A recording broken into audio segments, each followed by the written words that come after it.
What's the deal? This is your host, Brian. Lano. And this is JegnaTalk for you by you on JEGNAFEST Worldwide Radio. The #1 teen show in the Midwest, broadcasting on 152 radio stations globally. And today we're here with Father Figga. Before we start, Father Figga, can you please share your socials?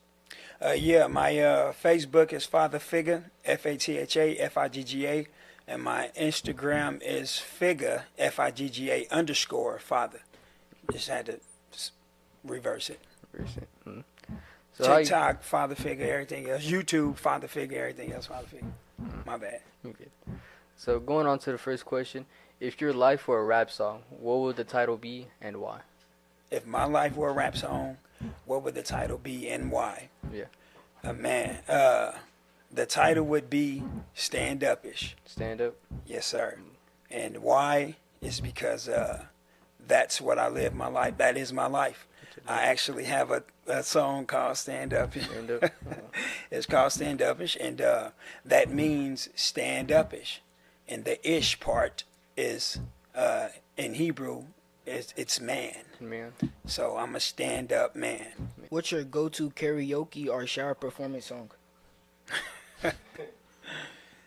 My go-to karaoke, man, is I Don't Want to Leave, Trey Songz. You want to leave? But I gotta go right now. That song, y'all heard that? I never heard it. Yeah, Google that when we done, man. Google I that. Don't Want to Leave, Trey Songz. Trey Songz. That's my karaoke go-to. Karaoke? So moving to the next question, where were you born? Kansas City, Missouri. Kansas City. So how was it like growing up in Kansas City? It was fun. It was like any other, urban tale, urban story. Moms, pops were users. You know what I'm saying? For the viewers, I'm pretty sure y'all know what users mean. It was that era. Life was good, man. We didn't have a lot, but we had each other. So it was growing up, it was good. I had the older uncles who were D-boys, and I kind of looked at how they did things, and I would say it was an average story in Kansas City. An average story. Mm-hmm. Can you tell us about your parents and the role they played in your life? So my mother and father, again, they were, how can I put this? They were, I want to say, victims of an era, right? Like right now, we are victims of the phone era. You see what I'm saying? They were victims of the crack era, So they were users. They smoked drugs, but at the same time, I loved them for who they were because I never saw them use. So that kind of gave me a false sense of them doing it, right? Like I knew they were doing it, but I never seen it. So it didn't have that much of an effect on me as seeing it happen, but not being able to get the nice shoes, the nice clothes. That's how I saw the effect. So it was cool. It wasn't as bad. So looking back. So you don't see it, it don't bother you. It's like it don't. Didn't see it. It didn't bother me as much, but I would have people who knew, and they would tease me about it. Your mother's this, your father's that. You know what I mean? But it didn't faze me. Yeah, stay strong. Yeah. Yeah. So did you have any siblings or specific like family members, like aunties, grandparents, who influenced you? Yeah, I'm one of those men. I was one of those kids that was influenced by everybody around me. Everybody. And my whole family was around me, from my older brother to my younger brother. I got a twin sister. I'm a twin. So I had an older uncle, my Uncle Kush. I speak about him in my music. He was a young guy. He was the D-boy. He sold drugs. And I used to follow him around to bust serves. Like I was a little younger than y'all. And he influenced me a lot, him and my older brother, LB. What schools did you attend, elementary, middle, and high school? So I went to, if y'all, is the camera right here? All right, so I went to Faxton Elementary. That's on Purcell. You got to be OG to know that. And then I went to Kumpf Elementary. That's gone. That ain't even there no more.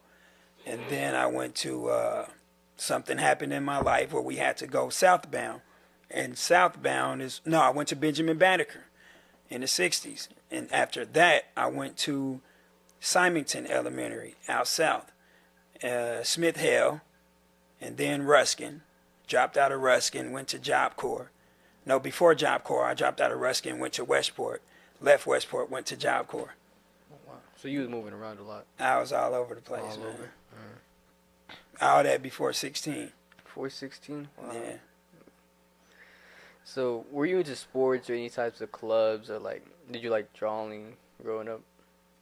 I did, but I can't draw to save my life. But I did love football. It gave me an outlet to get out a lot of anger. Get out a lot of anger. Yeah, football was everything. It was everything. I love some football. What position did you play in football? Man, shout out to them goofy coaches, man. You know what I mean? I was like 70 pounds, and they had me playing cornerback and lineman. Like, y'all goofy for that, man. If y'all watch this, y'all are goofballs. But I had heart. You know what I'm saying? So I don't know if that's why they did that, but I was tough. I wasn't afraid of anything. But I was getting beat down. Them boys was way bigger than me, and that was the worst football experience ever. Congratulations to you guys, man. Oh, wow. Was music always a part of your life, or did it come later in life? Yeah, it's always been a part of my life. I was living on 56th and Woodland. That house is gone now. It's like my whole trace of my history is just gone. Everything gone. But I was living in 56 on that big white house, 56th and Woodland. And I heard Notorious Big, who was this, paging me 5:46 in the morning at the donut. And I made a freestyle to that. And we were just playing around. But I was funny. And it made my whole family just laugh and enjoy me being a fool on the cassettes where we used to have to press record, and it was a lot. But that's when I was like, man, I got something here. You know, I can affect people with either being funny at the time, just a kid loving life. And so from that point on, I've always done music. And I was like 9 at that time. So music has been who I am for a long time. So what made you like fall in love with music? Like, what was it that really attracted you to music? Tupac. Tupac made me fall in love with this. I call it a what we got it water, fire, earth, wind, and music. Like music is like the fifth element for me. So that's what made me like, this is powerful, man. This is like some nature. You know what I'm saying? When those frequencies and those words and that passion, all that get to moving, Tupac did that for me. But what made me say I want to do it was my brother who said I was good enough to do it. And I was only 10 when he said that. So that's what made me say, I'm going to do this. You want to do it? Yes, sir. Who were your music inspirers in your early life? Tupac Shakur. Y'all know who that is. Tupac. Yeah. It's on his hoodie. Him. So, was there anybody else that like any other artists? Not artists, but the real guys who the artists were rapping about, like who the rappers rapped about. Yeah. Those guys, like I looked up to them in real time. I didn't have to listen to music to see that lifestyle. These were my cousins. These were my uncles. These were my family members. So when the guys were rapping about the guys who they were trying to be, I was actually seeing it. So rap was never my escape to go live someone else's life. I never used rap for that because I had it up close. So it was just Pac for me. Just Pac. So could you walk us through your first writing process, like throughout the beats, the lyrics, and freestyle? How was it? So can we go? So there's an evolution to that, right? Yeah. Because the way I did it when I was 10 wasn't the way I did it when I was 15, and the way I did it when I was 15 wasn't the way I did it when I was 30. Because everything that I was going through when I was 10 didn't require no type of sitting down thinking, right? That's when I could freestyle about anything. You can't pay me to freestyle now because I don't know what the heck I'm going to be saying. You see, everything I write down has to be, it's like my Bible. I feel like it's my scripture. So today when I write, my process is, will you die for what you about to say? where you stand up in the crowd where 100 people don't agree with you, and you know what you're about to say. Are you ready for what you're about to say? Yeah, I'm ready for what I'm about to say. I'm saying it. That's my writing process today, because there's more of a responsibility with the music, right? Is that the question? Yeah, that answers my question. Yeah, so that's how I write today versus 10 years ago. I just say anything and just move on. But my life, this is a responsibility to me today, so I don't play with my pen. You don't play. Do you write alone or with friends or in a studio session? Okay, I write alone, so I'm the UPS man. I haven't written, I write, but I don't sit down and have writing sessions now. Now I work 9 hours a day outside delivering packages. I listen to one beat probably 1,000 times a day, and I just recite the same first bar for an hour. I recite the second bar for an hour. By the time I'm clocking out, I got a whole song in my head. So that's my writing. That's how I write today. But when I'm in the studio with Big for this Fig and Big album, there's a sense of pressure, right? He said we got 10 hours. We got to get to it. So it's like I'm forced to write on demand. I'm forced to write right there, listen to the beat, and write right there. And I've never written like that. This whole Fig and Big album, we wrote that with each other right there, listening to the music right there. So, yeah, that's that. Did I answer that question? Because y'all gonna have to catch me, because I'll go down the street like you said, bro.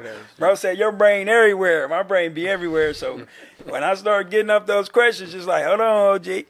But yeah, so yeah, I don't write for real unless I have to with bro. Unless you have to. Yeah, that's true. So do you have a go-to studio or like a favorite producer? Favorite producer right now, I have to say, is S.E. Trill, man. Yeah, he's the guy right now. Right now, he's him. Favorite studio right now is Mid Range. The engineer Gage, white boy made this. That's like our little dream team right now. You know what I'm saying? We cooking right now. We on fire right now. Stewing up the pot. Yeah, yes sir. Any standout moments from the studio that changed your music direction? Standout moments, yeah, a lot, man. I was just in the studio with Rich the Factor, you know, and that's big. No matter how old we get, no matter how whatever, every rapper in the city knows that's somebody who you want to be in the studio with in real time, you know. Not him doing a verse and sending it to you, but actually sitting next to him. That was big for me this year. Who else was I in there with? I was in there with a lot of people, but yeah, that moment, I was like, yeah, man, this is big, you know. That made me feel proud of being an artist and working so hard to get where I'm at today. That was the moment this year. So, which track collab gave you the most pride or creative satisfaction? Which track? Say that again? Yeah. So which track collab gave you the most pride or creative satisfaction? I can't just, it's a lot, man. It's a lot. We really been putting in a lot of work. Everything me and LeVar Fletcher do, everything me and Boy Big has done has given me the creative satisfaction that everything we do. But most recently, I have to say the song Money with me, Rich, and Boy Big. That's the one. That's the one right now, man. I mean, just the process, the leading up to it. I met Rich 5 years ago. You know what I'm saying? He just now saying my name on the song. You know what I'm saying? So that's it's just the small things that just make you as an artist like, man, that's what's up. I got a banner that I can hang, you know? And that's that moment for me right now. Right now.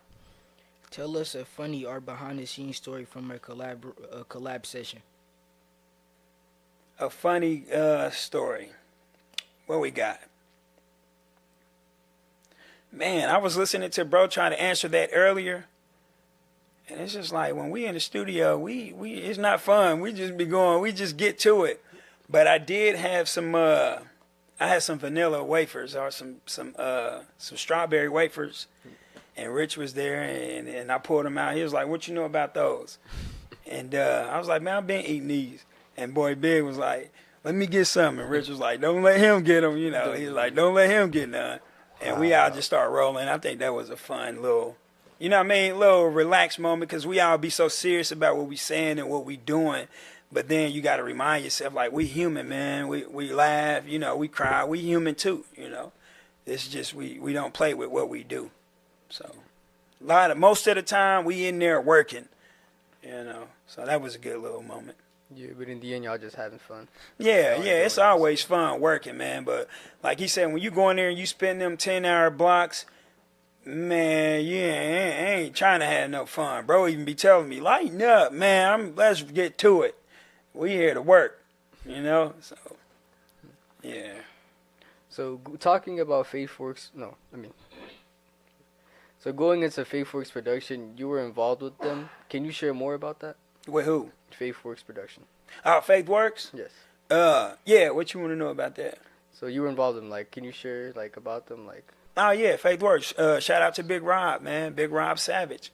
Boy Big he introduced me to Big Rob, you know, and we hit it off instantly, and we all went on a music journey together. Boy Big dropped an album. I dropped an album. It was a beautiful thing, beautiful time.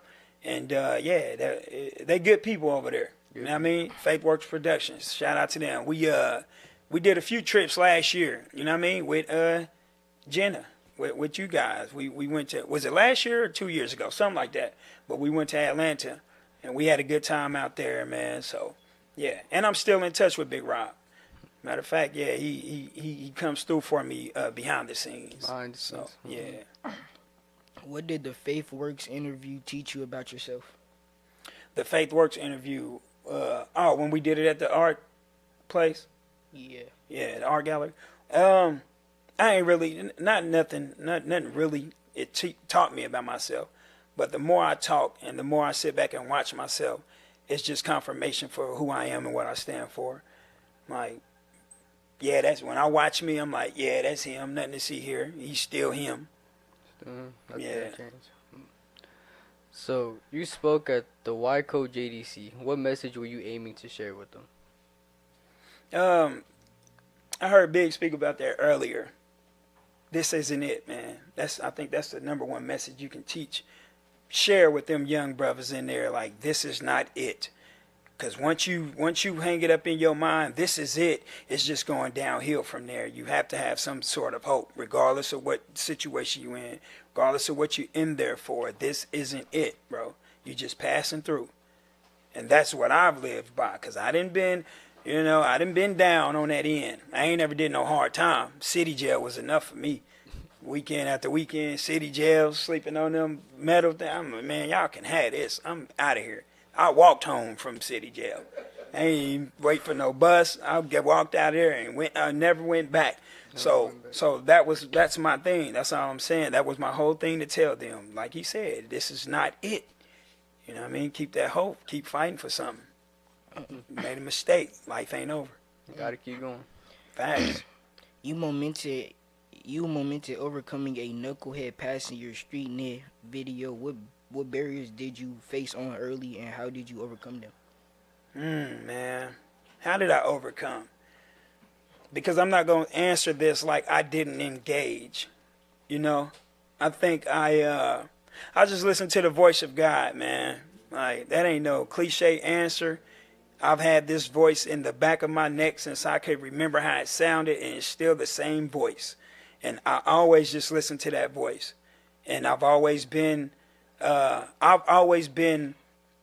able to choose and know what I'm choosing at the time, right? Like, if I engaged in criminal activities, I was always the guy like, if I do this, I need to see me free, counting the money. I need to see it all. If y'all not sure we getting away, man, call me tomorrow. And that was the type of guy I was. So that's how I've been able to sit here today, a free man, because I didn't do everything somebody presented me with. So, what is the hardest lesson you've learned in your music journey, and how did you overcome that? The hardest lesson I've learned was nobody's here to save you. No matter how good you are, no matter how good you look, no matter how cool you think you are, only you can do that. You got to believe what you're saying, and you got to finish out on that. And that's plain and simple. It took me a while to get that, to understand, because I was yearning so long for somebody to come in and say, "Hey, he's the guy," and that's never going to happen. You got to go create that for yourself, in everything, not just music, in life. What's next for you? New music, tours, or other creative adventures? Man, those are beautiful things to just think about. That man said new music, tours, and creative adventures. All that's next for me, man. Everything you just said. Do I know where and where? No, I don't know all that, but that's next. That's what's next for me. Huh? You gonna make it happen? It's happening. I just got to walk into it. It goes back to what you asked earlier. How did you overcome, right? You overcome. I'm going to share this with y'all. We got time, right? I said this at my brother's funeral. I said, God will only pick you up and put you back on the straight and narrow for so long, man. If you somebody who want to just keep going off the edge, you just go ahead. You know what I mean? Take the leap. Go ahead. And it's over. But once you realize you can only do that so many times, and you say, you know what? I'm not going left no more. I'm just going to go right. When you walk a disciplined life, whatever is for me is already happening tomorrow. It's up to me to wake up and just know that and just keep walking the way I'm walking. Because my life today has proven that to me. It has shown me where I'm at today. I just shared those news with y'all earlier, what I made a deposit on. My life only elevates because I'm walking the straight and narrow. I'm walking the discipline. Now, when I decide to go out here and go against everything that I just sat here and told y'all, it's a wrap. I probably got like one more cliff walk and I'm gone. I'm done. So I got to keep walking straight. Because I can't leave this place until what I'm walking towards is done. Nobody can knock me off that. I believe that. Got to stay with the right decisions. Facts. So how would you measure this? How would you measure success now compared to when you started? How would I measure success now compared to when I started? Not measuring success based off of what somebody else has. Just off of who I am today. That's success. Being able to think about something and see it in your hand and make it real, that's success. That's how I measure it. Of course I want money. Of course I want to buy my wife this and that. Of course we all do. But that's not success. That's just money. That's just luxury. Success for me today is looking in that mirror and being comfortable with the man I see. Everything else easy after that. What stands out the most working with LeVar Fletcher in the middle of the Map Collective? What stands out the most? Our bond, our community, our what would you say, communion? The fact that we're grown men and we all agreed on something and we got it done. I think that's what's speaking volume to the city right now, and anybody listening to that album. The fact that me and LeVar, Boy Big, did not budge 5 years ago when people were like, they gospel, they this, we ain't got time. We're us. Stand on who you are. I think that's what's standing out. I think that's what's bringing people in, knowing that no matter if you listen, like it, whatever, we us, and it's not going to change. That's what's standing out. So on with my final question. Looking back, what advice would you give to your younger self beginning this journey? Beginning this year? No, beginning your journey. Like, what advice would you give to your younger self beginning your journey? Keep living, man. I don't think I've done anything wrong as someone who doesn't know the difference between right and wrong. Like, I don't fault my younger self. I don't fault my past. If anything, I would say quit expecting you out of people. That's probably the only thing I would tell my younger self. I think that's what let me down the most. I think that's what my man asked me earlier. Who heard what? Somebody did something to you. I did something to me by expecting me in people. I think that's it. But other than that, nah, man, it's not. Because I listened to my elders. I listened to my grandfather. I watched all of his mistakes, and I learned from his mistakes. I did everything right I was supposed to do as a young man, you know. So I think that's it. Now I would tell my older self, lose your ego. You know what I mean? Lose a little bit of ego. Understand people better. You know what I mean? I think that's what I would tell my older self. Like, but I don't have nothing for my younger self because I was young. I mean, ain't too much I could do, you know? What positive impact do you want your music to have on the youth and KC and beyond? Okay. On the youth, man, I really just want to impact them to see. I was just telling my man, I got it. All right, man, we talk all night, mess with me. I was just telling my kids, my son and my daughter. My daughter, I want to show her the type of man that's out here who you want to be with, right? What type of man you want to, the characteristics of a man that you will find interest, you would be interested in, right? My son, I try to tell him, I want to show you what a sucker looks like. You know what I mean? What a goofball looks like.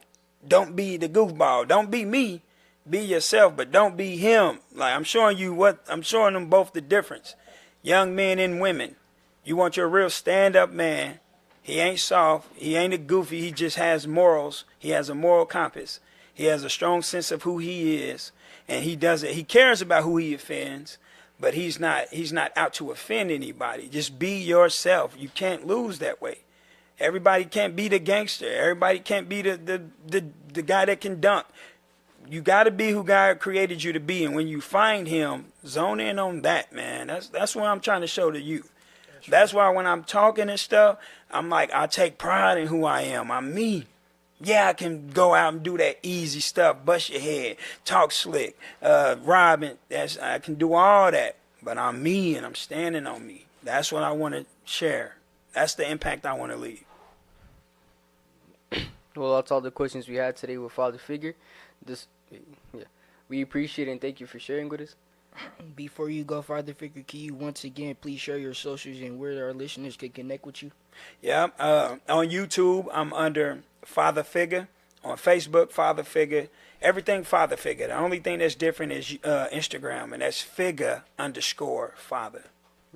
Laura, this was your host, Brian. Lano. And this has been JegnaTalk for you by you on JegnaFest Worldwide Radio. The #1 teen show in the Midwest, broadcasted on 152 radio stations globally. We out here. Link on the beat.